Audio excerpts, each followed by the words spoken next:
welcome back to my podcast. No, I'm just kidding. Today's video is going to be about my fridge, my little fridge that I mentioned before in my stationery video. If you haven't bothered to watch it, which I don't really mind if you did or did not. Yes, my little fridge is right, can you see? Right there. And we are going to decorate it because why not? But I just can't make up my mind, like, what are we going for? Pink? I like pink. But are we like, nah.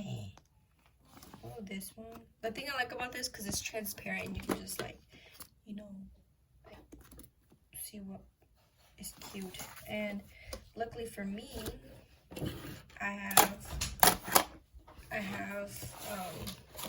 these cool tweezers, specially made to touch stickers like this.